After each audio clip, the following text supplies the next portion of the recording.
both yourself and those who hear you. So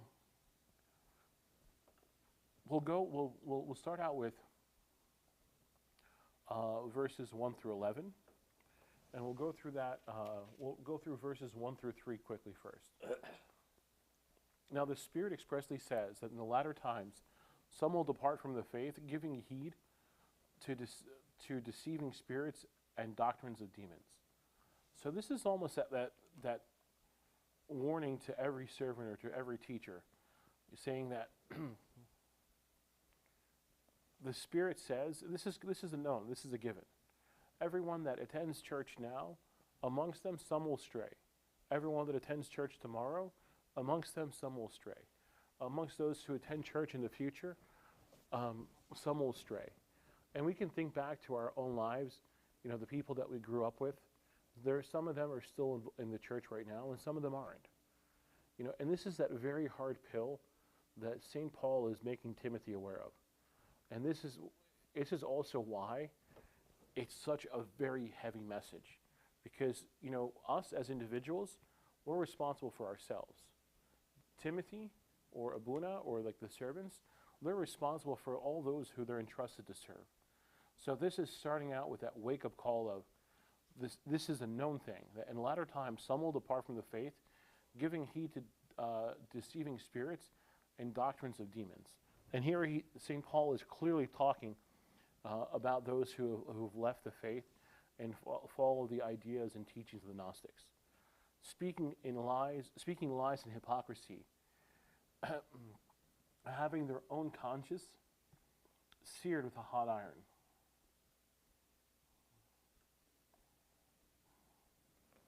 And this is almost like those who are having their own conscience seared with a hot iron.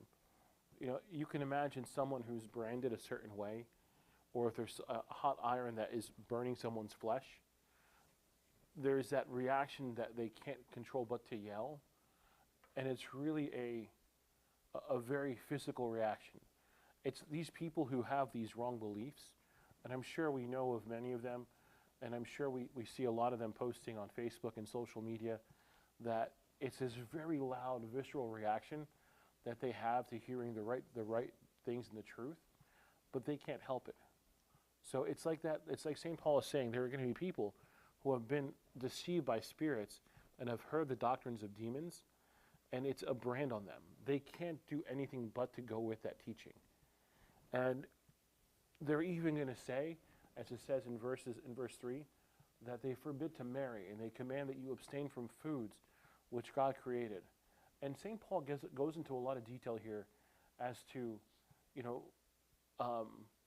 calling out these things specifically, because these were different traits of the Gnostics. So the Gnostics would say, it's better not to marry so that you're not caught up in the things of the flesh. They considered marriage wrong. They considered procreation evil because it was pertaining to the flesh. And this is not something that's present anywhere within Orthodoxy. It's not something that's present within the church. There was a bishop who passed away, I think, in the last 5 to 10 years, Kyrillos. He used to always, when talking about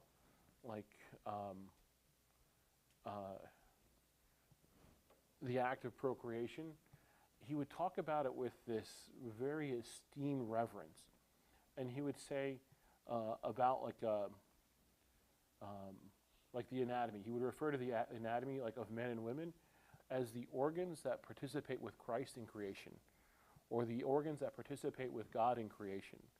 And this is the idea that we have as Orthodox Christians, that this is a gift from God given for the purpose of fulfilling what was called out in Genesis to populate and multiply and fill the earth. So that now that the Gnostics are taking this approach that the flesh is bad, and even this thing the ability, as Gregorius used to say, participate with God in creation, is also evil because it happens through the flesh. So let's not take part in anything fleshly. Let's not partake in marriage. Let's not partake in eating. Let's not partake in anything. And for this reason, St. Paul even goes to say They forbid to marry and they command to abstain from foods which God created to be received with thanksgiving.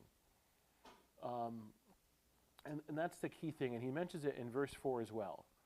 For every creature of God is good, and nothing is to be refused if it is received with thanksgiving. And I know like some of us are going to be like, fantastic. That means I never have to fast again, because I will be thankful to have a cheeseburger in the middle of every fast.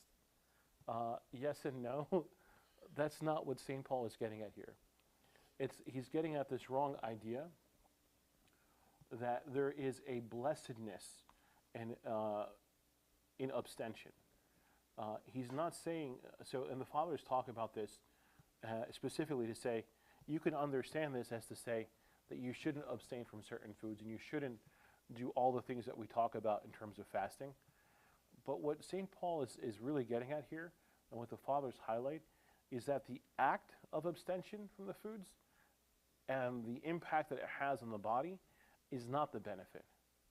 The act that abstention from foods and fasting and the act and the result that it has on the spirit is the benefit. So this is pretty much saying that if you're going to fast in food alone, like you're going to be like the Gnostics who are really just fasting to do this activity or exercise. But the reality is we shouldn't be just doing this activity or exercise. We should be focused on the full teachings of the church and focus on the impact of fasting and the benefits that it has on our spirituality. Not the repression of the body, but the elevation of the spirit.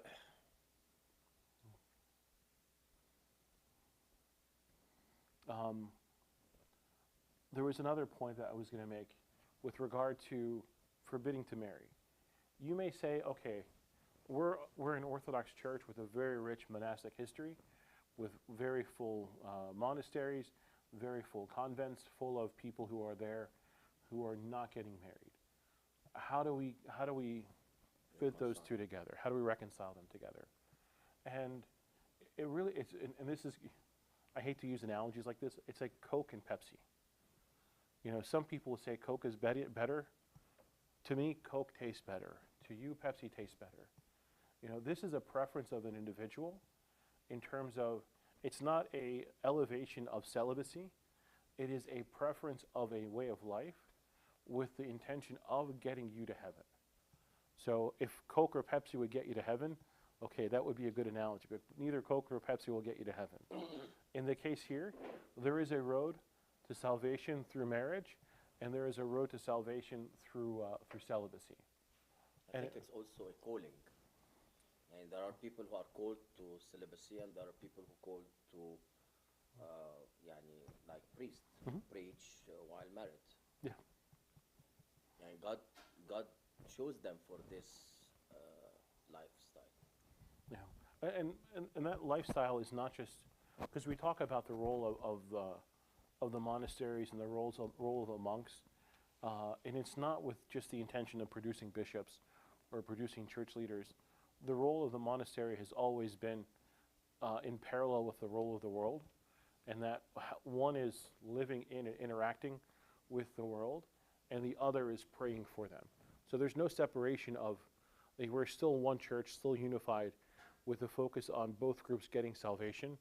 Some are called to married, and some are called to celibacy, but both are working in conjunction, because those who are in the world support those who are in the monastery through whatever monetary requirements they have, and not saying that they don't work and they don't do things on their own, but those who are in the monastery support those who are in the world through the aspects of prayer.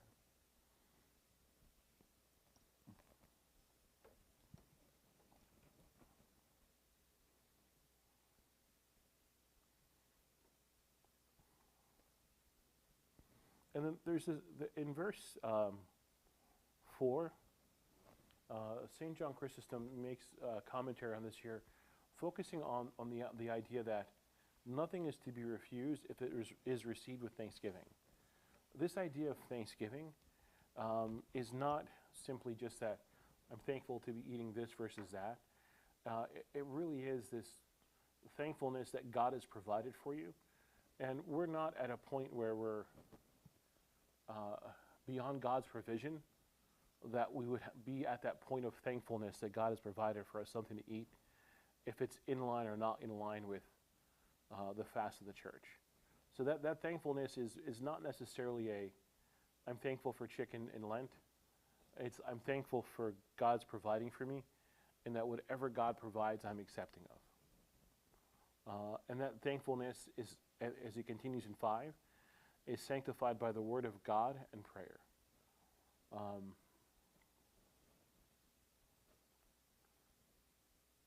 Just one other point to talk about for verse 4. For every creature of God is good, and nothing is to be refused if it is received with thanksgiving. So not only is every creature of God good, everything God has created is good. Everything God has created is good. If you think about it, if we go back to the Old Testament, God had very strict instructions for Noah on how to build the ark.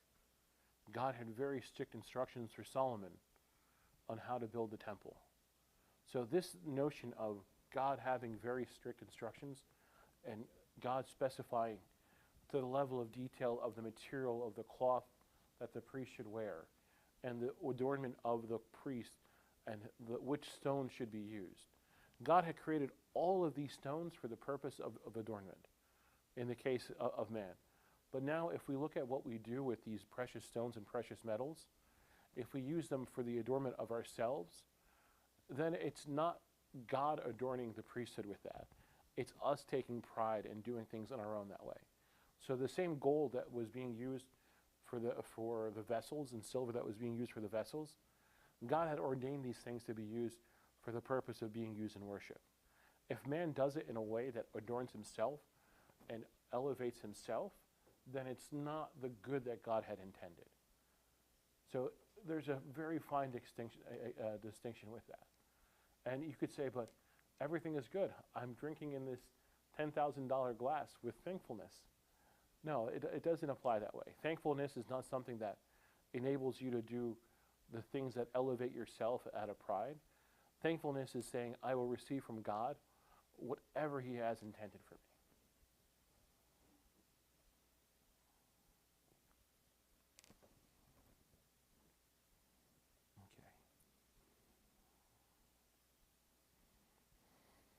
And then continuing on with verse 6. Verse 6 is starting with the section, a good servant of Jesus Christ. So if you instruct the brethren in these things, you will be a good minister of Jesus Christ, nourished in the words of faith and of the good doctrine which you have carefully followed. So if you instruct the brethren in these things. So if you think about it, these things, what are these things that he's talking about? So verse 1, it's separating yourself from deceiving spirits and the doctrines of demons. Don't involve yourself in hypocrisy. And then don't be so hot-tempered about things that your act is one who's seared with a hot iron. And then, of course, the idea of forbidding to marry and abstaining from foods, do not burden yourself and do not burden the people with things that are just very big and very difficult to carry. There were people who would have been considered great saints, but some of their teachings were misinterpreted about their personal conduct and their personal desires to be celibate and abstain from even thoughts or even potential that while they are great writers and prolific in the church, some people don't consider them at the same level as other people, their contemporaries and saints. And it's one of those things where that whole idea of personal belief versus public belief, in the case of Origen, people were confused with his personal belief and thought he was teaching his personal belief and getting others to adhere to it. And there's other things with Origen that, in terms of his belief on the relationship between Christ and Satan and things that he may have believed or things that may have been written in his books attributed by other people, which is why Origen's always in that kind of like gray area of, they call him a doctor of the church or a doctor of the faith, but they don't call him a saint because some things ended up in his writings that may not have been his teachings, that his status to us is based on, but his status to God is based on what the truth really is.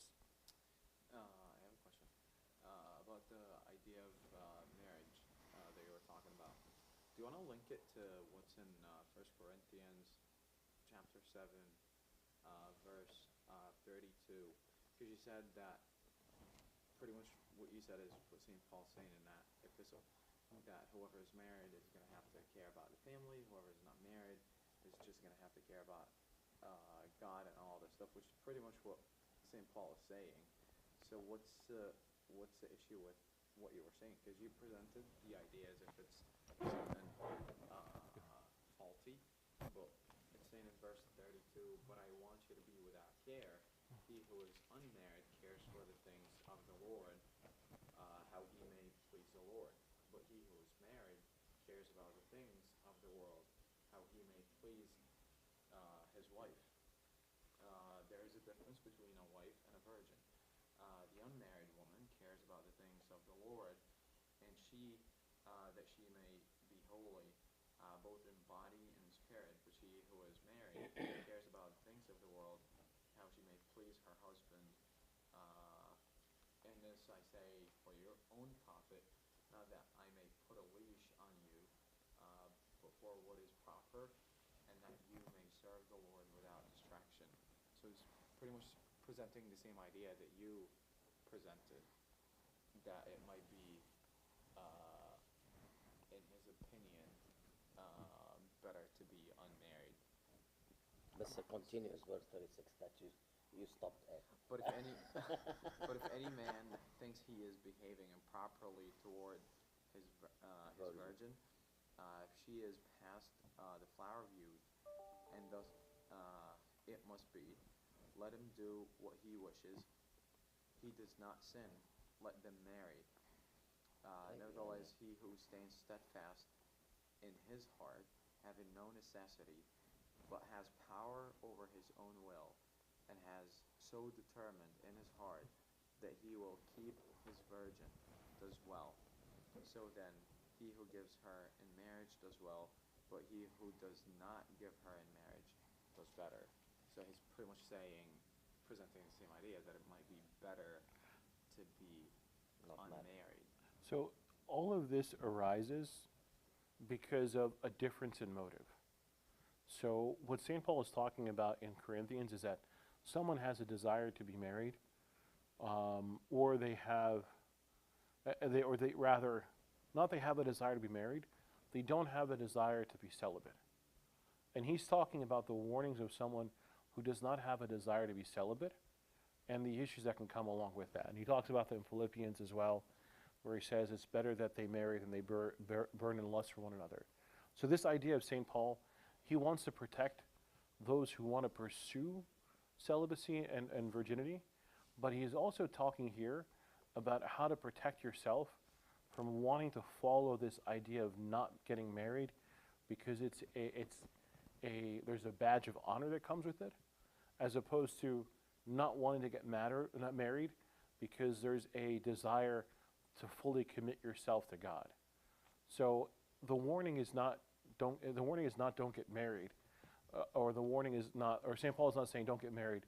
He's not saying I wish you were all single so we could hang out and serve God all the time. What he's saying is, if you have this calling of celibacy, commit to the calling. If you don't have the calling of celibacy, don't stand next to the fire and say, I'm not going to get burned. Because if you don't have the desire to be celibate, it's not to say that you have the desire for marriage. It's not if you either have desire for this or this. It's just saying don't put yourself in a position where you're pursuing celibacy because it's popular or it's seen as an esteemed thing. Pursue celibacy if it's something that you feel you're called to do, and if it's something that you feel is the way that you will progress towards your salvation. I don't know if that helped or just took us. Okay.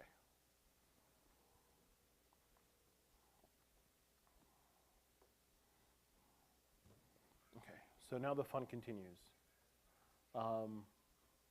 Verse 7, but reject profane and old wives' fables, and exercise yourself toward godliness. So this word exercise here this is the first time we see it in this chapter. exercise yourself towards godliness. So it's not just reject profane and old wives' fables. And I think Saint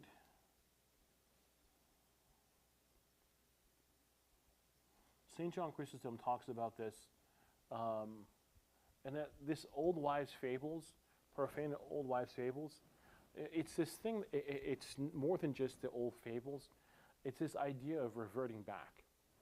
It's the idea of reverting back to things that are no longer appropriate.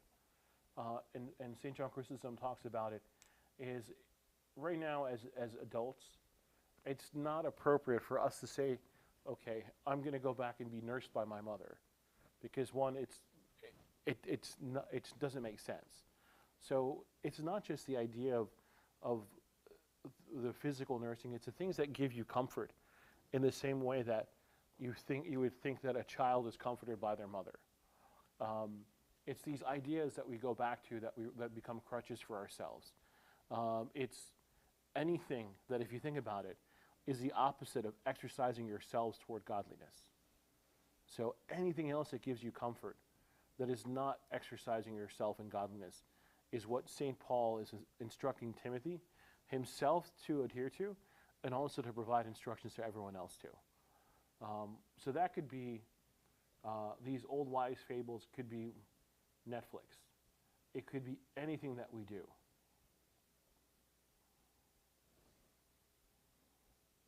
But ultimately, these are the things that make us lazy, that make us stagnant, that don't encourage growth.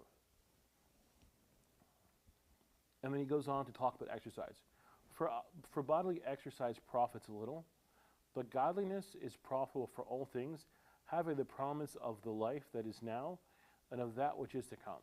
So he's saying, in other words, yeah, you can work out, but the flesh dies. Don't work out. No, he's saying it profits a little. He's saying, right now, don't just focus on benefiting yourself in this plane and in this life. Focus on the things that have benefit in this life and the one that is to come. Focus on committing yourself to God in this life, and that will pay off dividends in the life to come. Focus on the love of Christ and living the love of Christ here, and then you will do that in the life to come. So it's not saying don't exercise and don't take care of yourself. It's saying that focus on the things that have benefit in this life and the life to come. And then goes on to verse 9, and this is like anyone who says something that's like very proud of what they said. It's like, and this is a saying that is worthy of all acceptance. So he's pretty much saying like, this, not, I say that jokingly, but this is a saying that is worthy of all acceptance is, you know, the idea of living this day as your last, as it means not just living this day as though it's your last day on earth, but live this day as though it's your first day in eternity. Because that last day on earth, if you think about it, whatever your status is on your last day of earth, that's going to be where your status is going to be in terms of the resurrection. For to this end we both labor and suffer reproach, because we trust in the living God, who is the Savior of all men, especially of those who believe.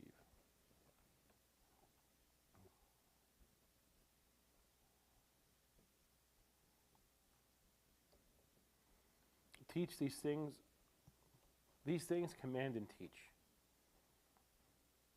So with that section, it ends this idea of how to be a priest or a pastor or a servant over a group of people. Make sure that in all things, this idea of acceptance, that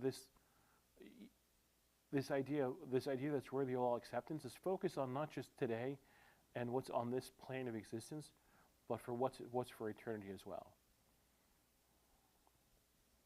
So the last section, verses 12 through to 16. Now this next verse, the older I get, the less and less I feel it applies to me. Let no one despise your youth. Yeah, it applies less this year than last year. But be an example to those, be an example to the believers in word, in conduct, in love, in spirit, in faith, and in purity. That still applies. The youth maybe not so much, but the idea of being an example to the believers in word, conduct, love, spirit, faith, and purity, So this is, this is a very specific message that's for Timothy. Let no one despise your youth. Because Timothy was a younger bishop entrusted to oversee the city of Ephesus. And it was really with the focus of him, this was really to encourage him to not let that get in the way. But as often in all things, like when there's a lens that you feel everyone sees you through, it almost becomes a mission to say that you may see me as this, but I'm not this. I'm going to perform at you may think I'm young, and because I'm young, I don't know anything. But for Timothy, it was if you're young, you have to come with even more wisdom. Because on the flip side, age does not mean wisdom. Age does not mean that you're going to be someone who is giving sound advice. And I know a lot of us have friends that are older than us that give terrible advice, and friends that are younger than us that give us great advice. So it's just that same idea that when someone is younger, it could be something that prevents them from being seen as credible. Yourselves in the church, whoever you're serving, whoever you're ministering to, whoever you're talking with, whoever you're sharing the example of love with, there's always going to be something of, oh, I can't do this because everyone sees me as X, Y, Z. Or I don't have this credibility because who am I? I'm no one of relevance or importance. So in all of this, it's almost like verse 12 is something that we should take to ourselves. Let no one despise and then put that trait in that you have in your mind of what is it that prevents me from committing and fully serving. What is it that I see as my excuse that prevents me from saying, I'm going to do this service or I'm going to do this because when I see myself, I see this. The truth is, if you don't get stuck in that, and you rise above that, and you focus on being an example to the believers in word, conduct, love, spirit, faith, and in purity, you'll find that no one recognizes how young you are, how whatever that adjective is that you've ascribed to yourself. And the instruction here, St. Paul is giving in verse 13, till I come, give attention to reading, to exhortation, and to doctrine. And this and verse 15 kind of go hand in hand. Meditate on these things, give yourself entirely to them, that your progress may be evident to all. So the role of every servant, the role of every priest, the role of every teacher, the role of everyone who's encouraging someone in salvation is not just to be a teacher, but to teach, to learn yourself and then to teach. I think this Bible study is a perfect example of that. It's not like we come and we say, oh, we've read the Bible many times, let's talk about it. There's an element of going back and reading and seeing what the Father said. And that element of reading and studying comes before teaching. So that same example that St. Paul is given to Timothy, to give attention to reading, to exhortation, and to doctrine, is with the intention of, take heed to your ministry. These are things that you have to do in order to minister to those who you're entrusted to. And we'll finish off with verses 14 and 16. Do not neglect the gift that is in you, which was given to you by prophecy and the laying of hands of eldership. So verse 14 is it's putting two things forward. Do not neglect the gift that is in you.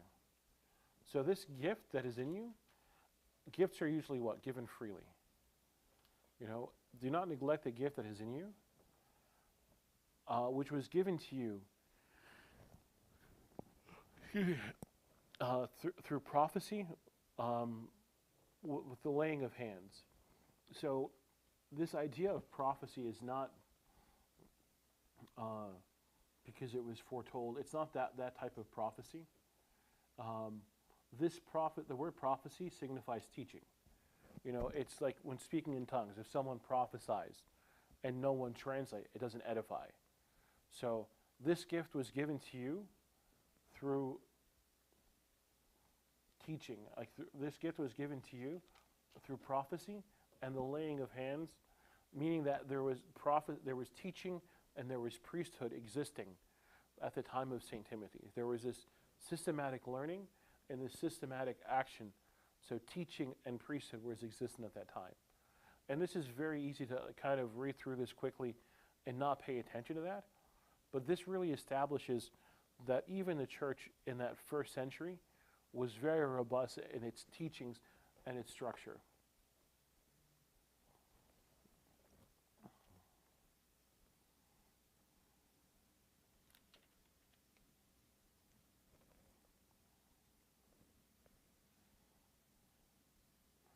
When we then get into verse 15, the part of the verse that says, give yourself entirely to them, meditate on these things, give yourself entirely to them, these things which are the teaching and the structure. So again, the teaching and tradition. Teaching as in dogma and tradition, which is the rituals. So meditate on these things, give yourself entirely to them, that your progress may be evident to all. So if someone is fully committed to something, you will see their progress in it. If someone is not committed to something, you may see progress, but you won't see that same kind of progress as someone would have had if they were fully committed to it. And this is what he's saying here. It's give yourself entirely to them, the traditions and the teaching, that your progress may be evident to all. Not for the sake of receiving praise, but so that you're not neglecting the gift that was given to you. It's not for the praise and for the personal benefit. It's because you were given something free of value.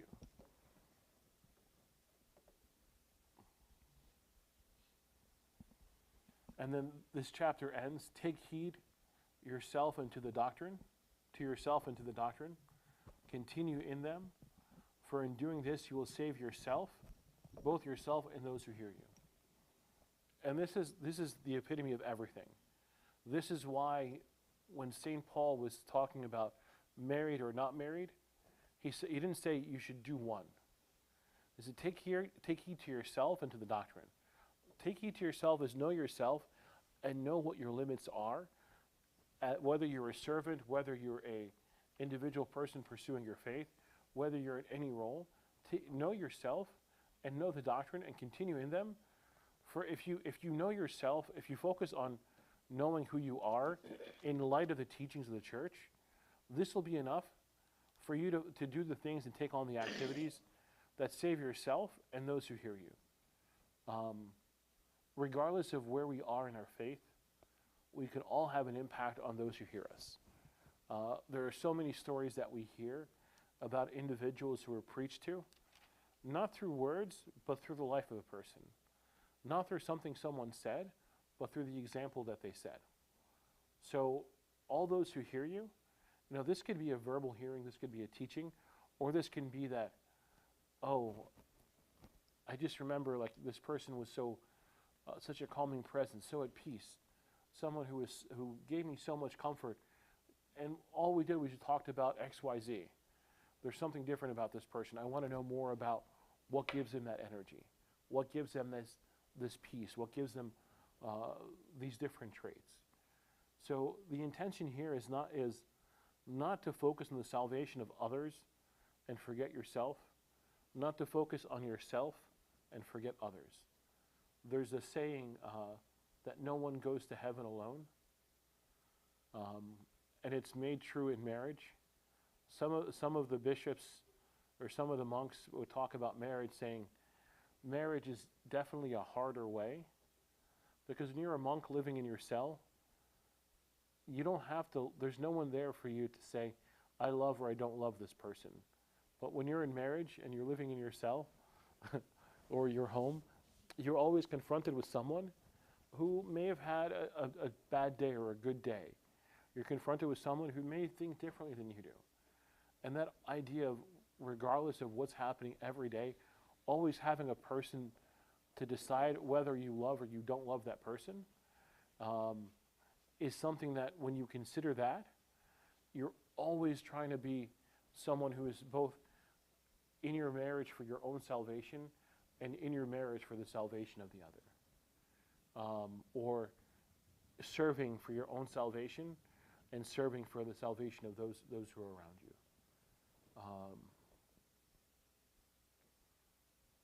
And glory be to God forever. Amen.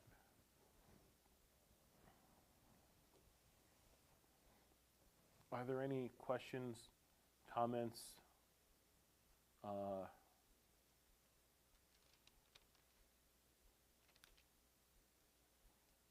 think St. Paul in this pastoral letters is very strong with the idea of the truth and the doctrine and the false teaching comes up very, very often in his writings, especially in the pastoral letters. Yeah. And I think the reason they come up, this idea of truth and public truth, was really to encourage people to stop following the way of the Gnostics of this private revelation, this secret truth, which amazingly has become part of pop culture through like some of the Dan Brown books and movies and Da Vinci Code, of this secret revelation or secret aspects or traits of God. God was never someone who it was not a God of secrets. His love is for everyone. Yeah.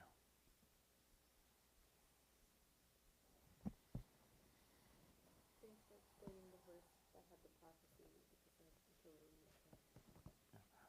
So it's not me that you should thank. It's Buonatadros Malti and all the work that he did to read all the fathers, to put things in very, very clear language.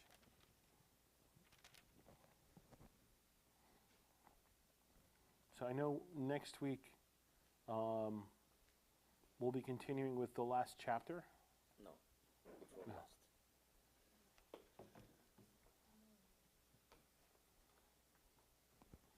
Abuna Gregor is next week, Okay.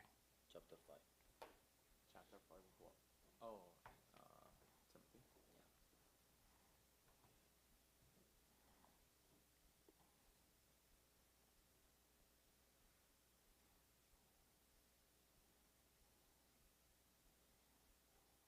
Trying to find the schedule for, and I am not doing well with that. So I guess, yeah, next week is chapter 5.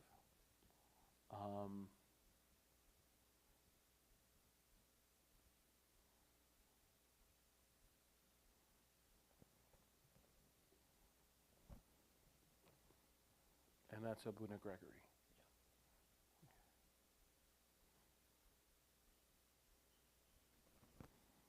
And glory be to God for every man. I guess we'll say a quick prayer. Lord, hear us when we say, through the intercession of all your saints, Our Father who art in heaven, hallowed be thy name, thy kingdom come.